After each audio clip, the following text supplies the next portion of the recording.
É verdade que o pecado entra na humanidade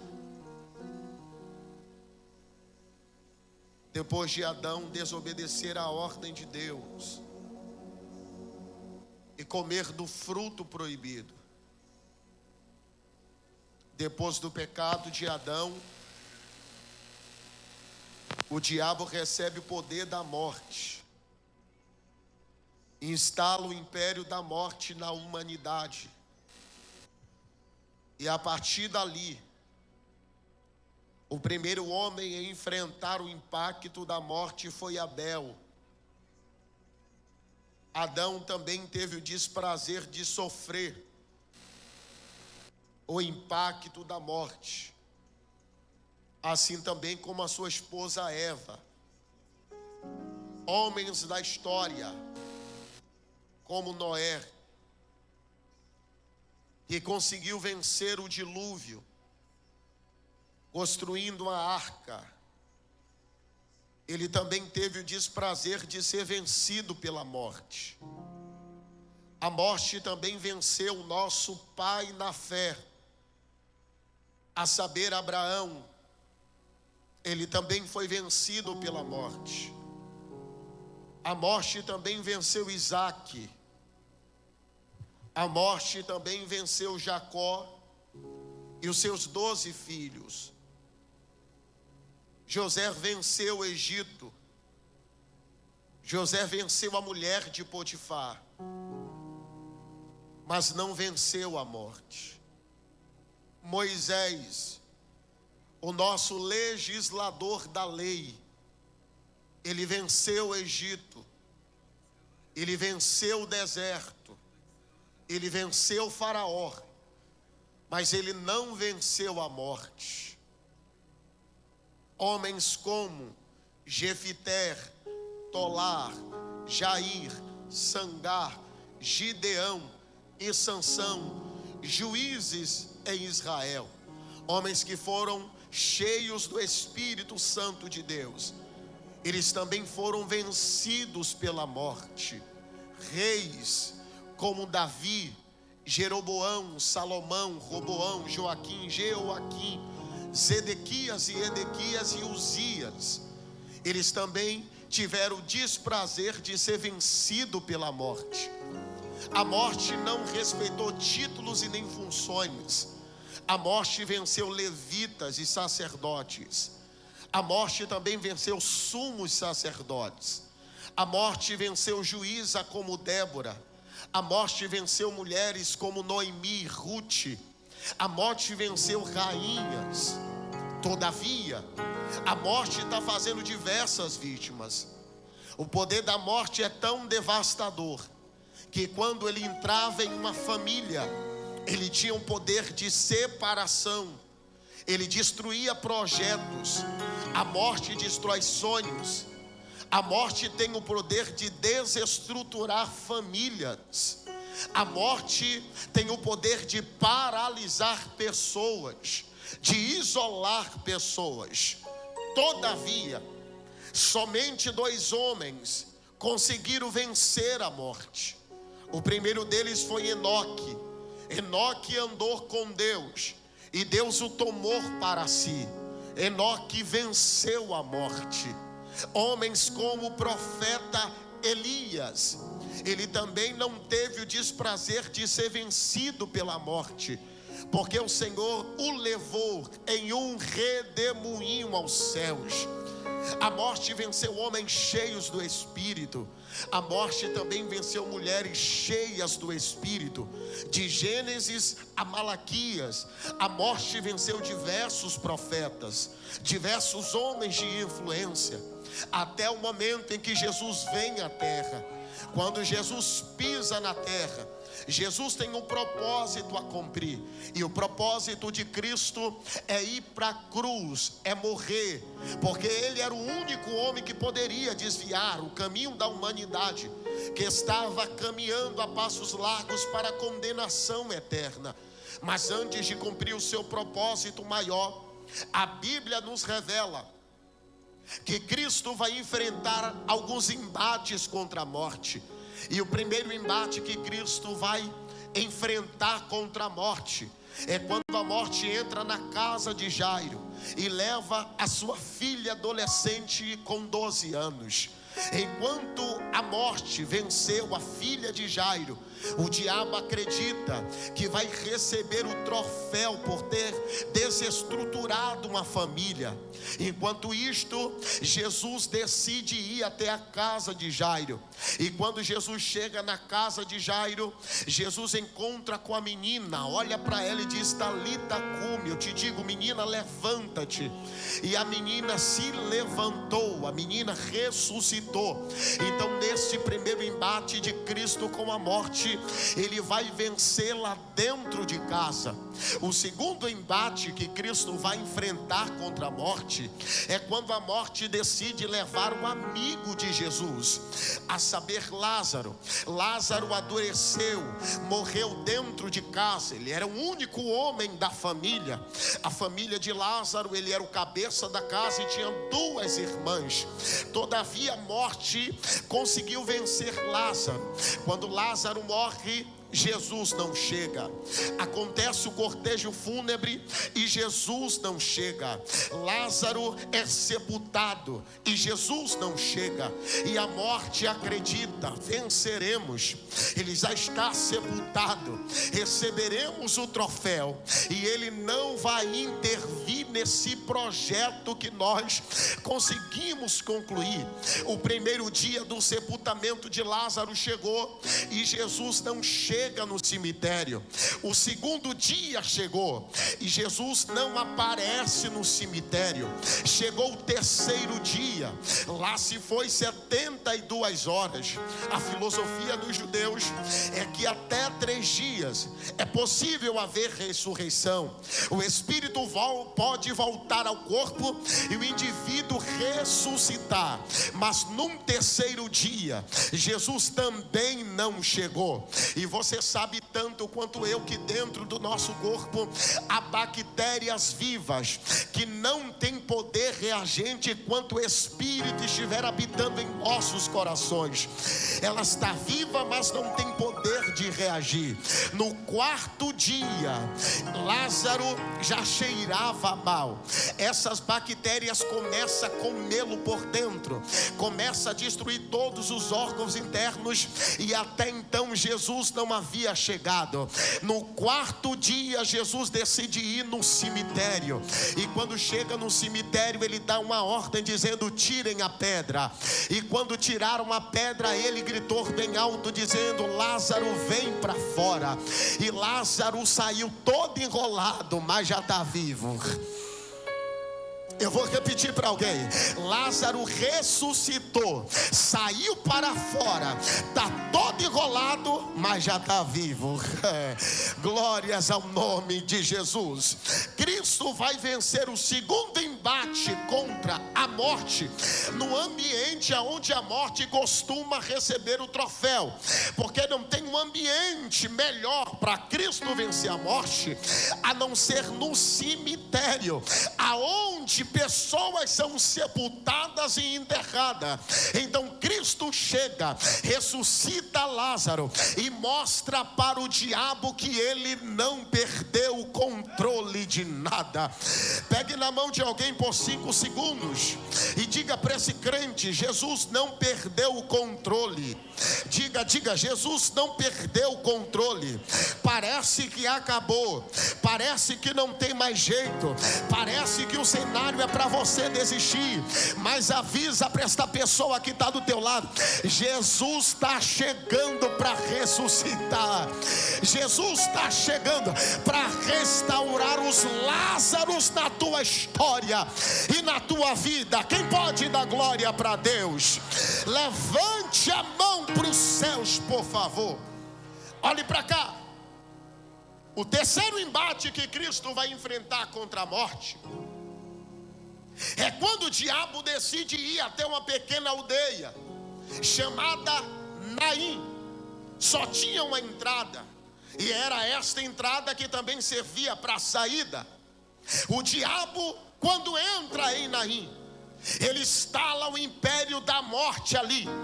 E quando o diabo, que tem o poder da morte, instala o império da morte naquele lugar, a primeira visibilidade do diabo é para uma família possivelmente abençoada. E esse fruto do relacionamento gerou um filho varão. E o menino passa pelo processo da infância, o menino chega à adolescência, agora é um jovem. Mas só que o projeto do diabo precisamos destruir e desestruturar esta família. E quando o diabo olha para esta casa, o diabo percebe que dentro desta casa tem dois varões. A primeira pessoa, que é o cabeça da casa, é o pai. A segunda pessoa é o filho deste casal. E a proposta do diabo é arrancar esta pessoa, ou destruir esta família, melhor dizendo. Mas só que o diabo entende que eu não posso primeiro arrancar a criança, porque se eu arranco a criança, a casa continua forte, a casa continua resistente. Então a proposta do diabo primeiro eu tiro o pai, porque pai no hebraico é Ab. Ab é formado por duas letras hebraicas, o Aleph e o Beit. E o Aleph tem como simbologia a cabeça de um touro, já o Beit tem como simbologia uma casa. E apontando para o Aleph, que tem a cabeça de um touro, você percebe que a expressão Aleph, que tem como simbologia a cabeça de um touro, aponta para a força, aponta para produtividade, aponta para trabalho, aponta para a cabeça. Então quando alguém olhava para um pai de família, ele só não via como alguém que é provedor da casa, alguém que é o cabeça da casa. Quando alguém olhava para um pai de família, apontava e dizia: a casa é forte porque tem o pai, a casa é forte porque tem o cabeça. E o que é filho? A expressão filho no hebraico é bem, e bem é semente, aquele que dá continuidade àquilo que o pai começou. E qual é a proposta do diabo, pastor? A proposta do diabo ele está olhando para esta família e ele está dizendo: se eu arranco a criança, eles podem gerar outra criança, mas se eu tirar o pai, eu vou arrancar o cabeça da casa, eu vou tirar a força da casa. Escute, o diabo entende que toda casa que perde o pai perde a força, e toda casa que perde a força fica vulnerável, e toda vulnerabilidade na casa de alguém é um ambiente propício para o diabo fazer o que quer. Então qual é a proposta dele? Primeiro eu tiro o pai, porque se eu tirar o pai, a casa vai ficar desprotegida. Se eu afastar o pai, se eu matar o pai, eu vou deixar a casa vulnerável. Será que você não entende? Quanto mais perto do pai você estiver, mais a tua casa fica forte, mais a tua vida fica resistente, mais a tua vida tem poder. Pegue na mão de alguém e diga para esse crente: a proposta do diabo é afastar o pai de você. A proposta do diabo é afastar você do pai, porque o diabo sabe que enquanto você estiver perto do pai, os projetos dele não vai te paralisar. Quanto mais perto do pai você estiver, o que vier contra ti ele quebra, o que vier contra ti ele desfaz. Se eu fosse você, levantava a mão e dava glória para Jesus, porque o Senhor está dizendo: você não se afasta do pai, ninguém te afasta do pai, ninguém te afasta do projeto. Levante a mão para os céus, por gentileza, porque o Senhor manda eu pregar para alguém aqui nesta noite. Tudo que o diabo queria era te afastar da minha presença, tudo que o diabo queria era que você se afastasse de mim, mas o Senhor está dizendo: eu estou chegando mais perto, com força, com poder, com virtude. Quem pode adorar a Deus, levante a mão, solta o grito de glória para Deus. Ei, olha para cá, deixa eu concluir. O diabo sabe: se eu tiro o pai, eu arranco a força. E se eu tiro a força, ela fica vulnerável para mim concluir o meu projeto. Então a ideia é: afasta o pai, arranca o pai. Mas só que a expressão mulher no hebraico é ima. E ima quer dizer água forte, resistência, aquela que resiste. Olhe para cá. Quando o diabo, por meio da morte, tirou o pai, ela perdeu aproximadamente 90% da força, e só restou apenas 10% que estava na criança. E olhe para cá. Quando o diabo arrancou quase a totalidade da tua força, essa mulher não se trancou no quarto e disse: estou depressiva, não quero ver ninguém, vou desistir da família, vou desistir do projeto, vou abrir mão da criança. Não. Quando o diabo arrancou o pai, ela perdeu 90% da força. Mas ela disse: o pai se foi, mas ainda tem um filho. Eu vou me apoiar num filho. Glória. Segure na mão de alguém. Tudo que o diabo quer é que você se desequilibre. Tudo que o diabo quer é que você ande desequilibrada, é que você perca a postura, é que você viva sem uma direção, é que você viva sem um destino. Mas pega na mão desta mulher que é guerreira do teu lado, pega na mão desta pessoa e diga: você é água forte, você é resistente, perdeu algumas coisas, mas está dizendo: eu estou firme, não abro mão do projeto.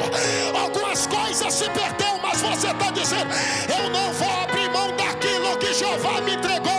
Meu casamento quem me deu foi Deus, a minha família quem me deu foi Deus. Quem vai ter que cair é os demônios. Eu vou permanecer de pé. Tem alguém que vai permanecer de pé? Levante a mão. 15 segundos de glória. Abre a boca, porque enquanto você adora, o céu te renova nesta noite. Abre a boca. 15. Os projetos dos demônios caem agora. 14. Eu quebro o arco e corta a lança. Tem alguém de pé ali atrás? Eu conto 13. Eu queimo os carros no fogo. Eu conto 12. Está caindo toda a armadilha do diabo agora. Eu estou guardando a tua casa, eu estou guardando teus filhos, eu estou quebrando a obra de bruxaria. Pomba Gira está caindo agora, Maria Padilha está caindo agora. Dá glória para Deus, porque ninguém vai tocar na tua casa.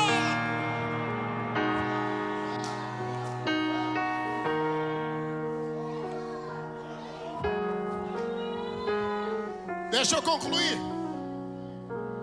Ela perde o pai e resta a criança. Mas só que ela perde 90% da força. Resta 10% que é o menino. Mas só que o diabo também leva o menino. E se leva o menino, ela perde os 10% de força restante. Está fraca, fragilizada. E olhe para cá, e não tem apoio. Porque ser viúva nesses dias era tão complicado, porque não dava para esperar a ajuda da sinagoga, não dava para esperar a ajuda dos sacerdotes, não dava para esperar a ajuda dos fariseus e dos escribas.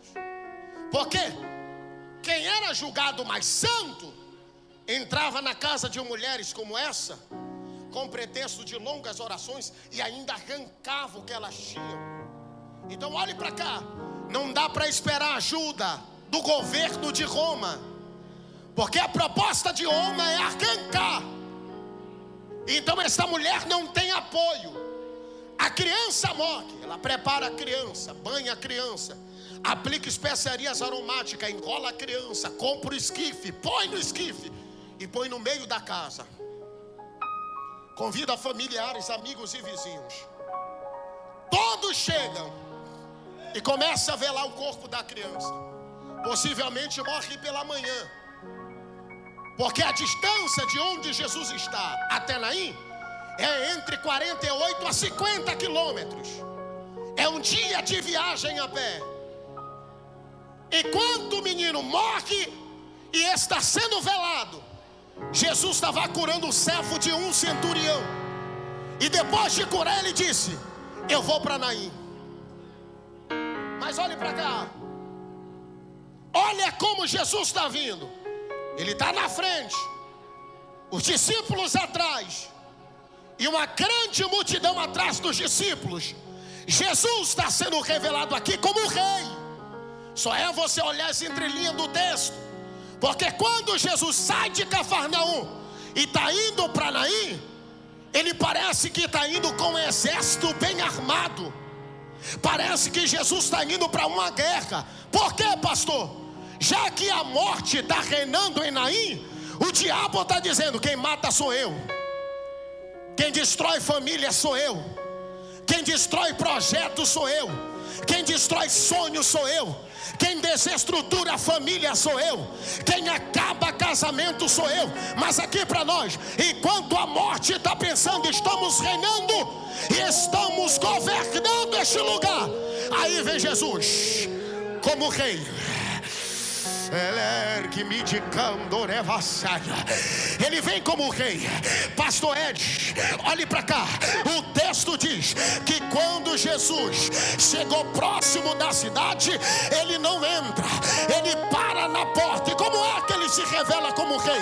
Porque Ralph Goer disse que quando o rei queria governar sobre um lugar que já tinha governo, a primeira coisa que ele tinha que fazer era assumir o controle da porta e cercava a cidade, assumindo o controle na porta. Quem estava reinando do lado de dentro tinha conhecimento por meio dos atalaias que alguém mais poderoso do que ele acabou de chegar.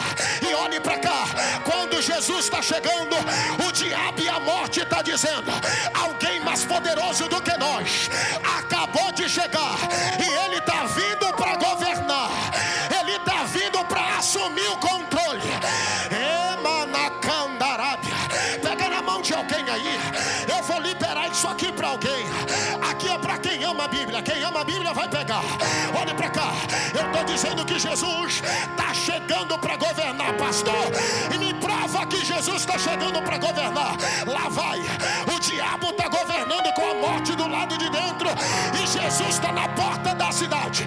E como é que ele governa? É que a morte mata do lado de dentro e manda para fora, mas Jesus na porta diz: volta para casa, porque eu cheguei para governar. A morte vai bater em retirada. Pega na mão de alguém aí, por favor, me ajuda a pregar. E diga para esta pessoa: ele chegou para assumir o controle da tua casa. Ele chegou para assumir o controle. Eu vou descer aqui. Ele chegou para assumir o controle da tua casa. Não era nem para você estar aqui, era para você estar morto, era para você estar dentro de um caixão, era para você estar enterrado. Mas ele olhou para você e disse: eu estou mudando a tua rota. Teu destino não é um cemitério, seu destino, volta para casa. Levante a mão para adorar a Deus. Levante a mão para adorar a Deus. Tem demônios caindo no nosso meio agora, tem barreiras caindo no nosso meio agora. Deus está dando livramento de morte para alguém. Olhe para cá. O destino é o cemitério, mas na porta Jesus para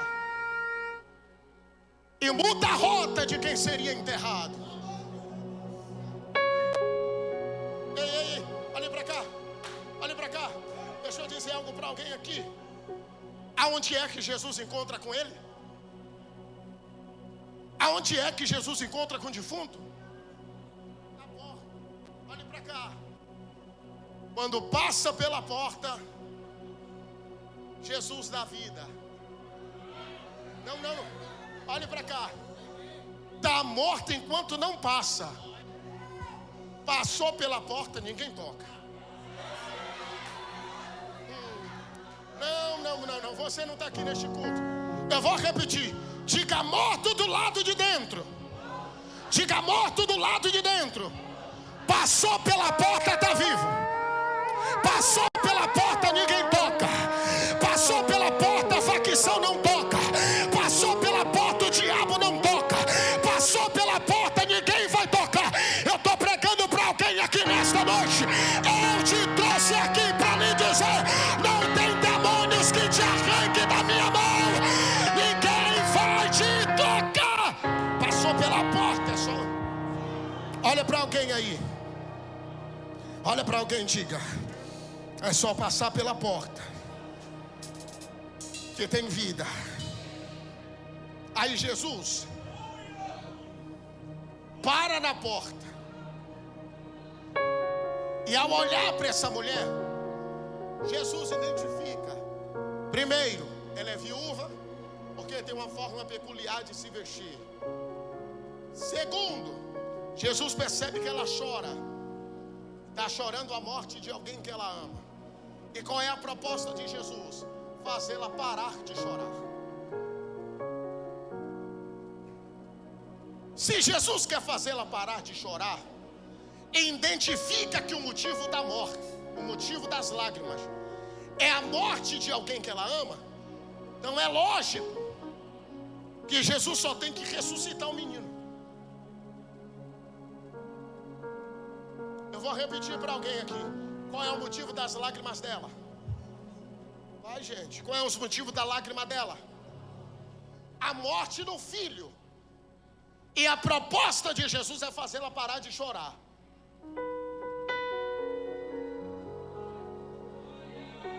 Sendo inteligente, você percebe que se eu desejo fazer alguém parar de chorar, eu tenho que mudar a realidade do motivo causador das lágrimas. Mas só que Jesus, quando olha para ela, Jesus diz: pare de chorar. Mas não ressuscita o menino. Eu entendi.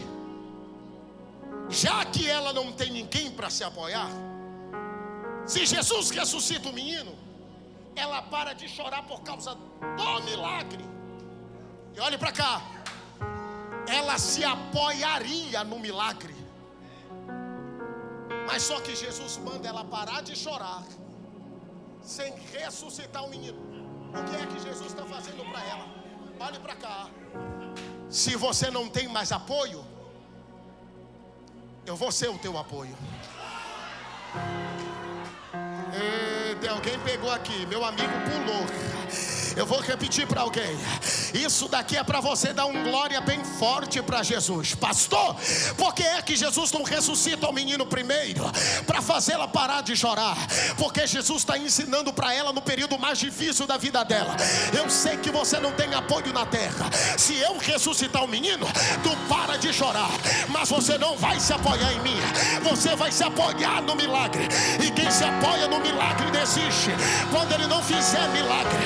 Quem se apoia em porta, aleluia, desiste quando ele não abrir a porta. Mas eu estou pregando para alguém, independente do que aconteceu, eu cheguei para ser o seu consolo. Eu cheguei, Manaxandarábia. Eu cheguei para ser o teu apoio. Se a terra não te ajudou, o céu estende as mãos e diz para você: eu estou contigo. Eu estou contigo. Pega na mão de alguém. Pega a remanossi, andaremanaracandarábia. Pega na mão de alguém e diga: ele é teu consolo em dias de guerra. Ele é teu esconderijo nos dias de peleja. Ele é tua força na tua fraqueza. Ele é o teu renovo quando você precisa. Ele é esconderijo contra a tempestade. Ele é refúgio contra os ventos. O Senhor está dizendo para alguém: se apoia em mim. Eu vou fazer o milagre acontecer. Mas antes, se apoia em mim. Aleluia.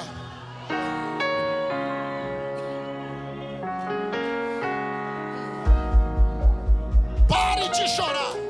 Automaticamente ela para. E E olhe para cá. O motivo das lágrimas dela continua no mesmo lugar. E a ordem é: se você avista um cortejo, não interrompa. Entra no meio e segue o cortejo. Se alguém impuro tocar no esquife, quem tocou fica impuro. E o cortejo continua. 4 homens carregando o esquife. Depois que Jesus fez ela parar de chorar, Jesus se aproximou do esquife e tocou. A lógica é: se ele toca, quem fica impuro era ele, e segue o cortejo. Mas só que o toque de Jesus fez a perna de 4 homens travar. Você não está aqui não. O toque de Jesus fez a perna de 4 homens travar.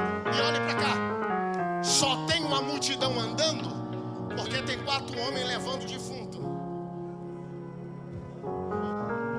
Então Jesus toca no esquife e paralisa a perna de 4 para parar uma multidão. Olhe para cá. Jesus sabe como acabar com a bagunça do diabo. Eu vou repetir para alguém. Jesus sabe como acabar com a bagunça do diabo. E eu vou liberar para alguém. O diabo tem um projeto. E qual era o projeto? Matar e enterrar o menino. Mas só que ele começou a obra e queria concluir sepultando. Mas o toque de Jesus parou esses 4 homens. E eu entendi que Jesus toca para embarcar a obra do diabo. Eu vou repetir. Jesus toca para embarcar a obra do diabo. Porque tudo aquilo que o diabo começa, Jesus tem o poder de embarcar. Pastor, me prova.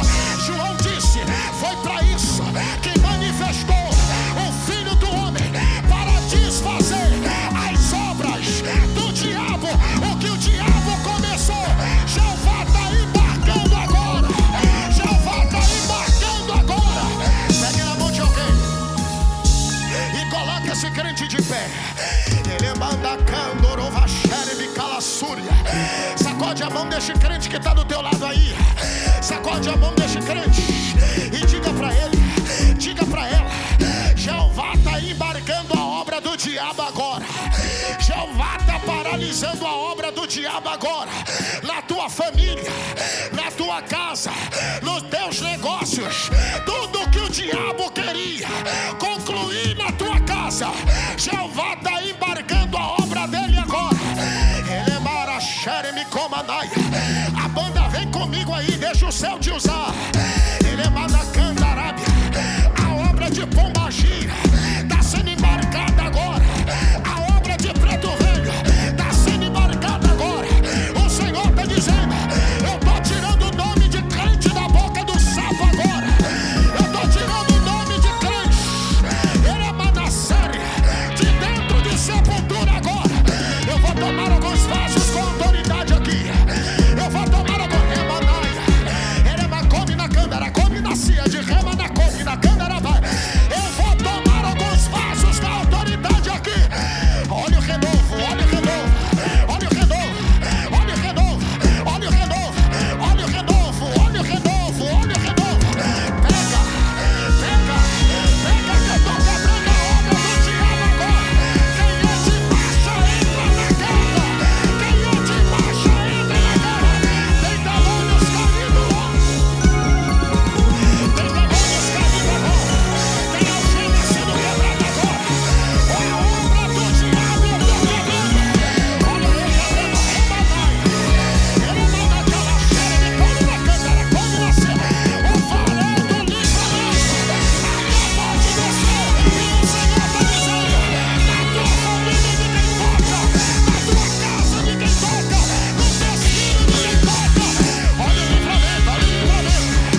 cada cama cheia.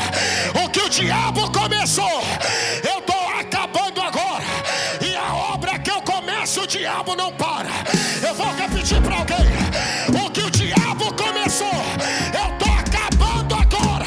Mas a obra que eu comecei, ninguém tem poder de parar. Quem ama a Bíblia vai pegar na marcha. Aquele que começou a boa obra é fiel para aperfeiçoar até o dia da vinda de Cristo Jesus. Antes de a tormenta soar, eu restauro a tua casa. Cadê os varões de guerra? Cadê os homens de guerra? Ele na calaxéria, Uramanacandaramahaya.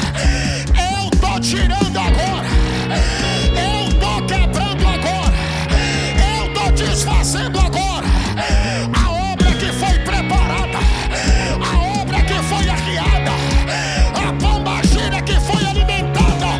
Eu tô quebrando champanhe, eu tô arrancando remaia, calaçária, elamútria, remaia, cantaramahaya, urimicalaxandarabaia. Tem alguém pra dar glória pra Deus? Abre a boca, solta o grito e manda glória pra chamar. Ei, olha pra cá, baixinho. Olha pra cá, deixa eu terminar. Olha pra cá. Jesus toca. E depois do toque, Jesus olha pro defunto e diz: olha pra cá. Jesus toca. A multidão para. Jesus olha para o defunto e diz: menino, eu te digo, levanta-te. O menino ouve, ressuscita, se assenta e começa a falar. Aqui para nós, quando o menino se levantou, ele não precisou de ajuda de ninguém. Quando o menino sentou, ele não precisou de ajuda de ninguém. Percebeu porque eu não permiti algumas pessoas te ajudar? Permitiu porque entendeu porque eu não permiti algumas pessoas abrir porta para você? Percebeu que eu que não permiti alguns amigos fazer ponte para você? Porque o Senhor está dizendo: o que eu vou fazer não é para glória de amigos, o que eu vou fazer não é para glória de homens, o que eu vou fazer é para glória do meu nome. Glória. E olhe para cá, por gentileza. O menino ressuscitou, está vivo. E eu termino agora. Está vivo. Diga: o menino está vivo. Mas olhe para cá, é o texto que diz: o menino ressuscita, senta e começa a falar. Ressuscita, senta e começa a falar. Olhe para cá. Isso daqui me ensina uma lição muito profunda. Sabe por quê? Porque quando o menino ressuscita e senta, ele está sentado no esquife. Olha para cá. Esquife não é lugar de vivo. Esquife é lugar de morto. E olhe para cá. O que tem de gente que se acomodou no ambiente da morte. Está falando, mas está no ambiente da morte. E quem senta se acomoda. E Jesus não olha para a mãe e diz: pega ele. Jesus não olha para alguém e diz: pega ele. Sabe por quê? Porque Jesus entende: se alguém arrancá-lo de lá, ele pode demorar, mas volta para o mesmo lugar. Imagina o diabo olhando e dizendo: está vivo, mas ainda está no ambiente da morte, então está sobre o meu controle. Mas só que Jesus não manda a mãe e não manda ninguém. Sabe o que ele faz? Jesus mesmo tira tire a criança do ambiente da morte e olhe para cá. Antes de ir para a mão da mãe, passou pela mão de Jesus. Antes de voltar para a mãe, passou pela mão de Jesus. Se você tiver motivo para dar glória, você vai dar um glória agora. O que é o esquife, pastor? O esquife é o ambiente da morte. Sabe o que Jesus vai fazer? A mão de Jesus vai arrancar alguém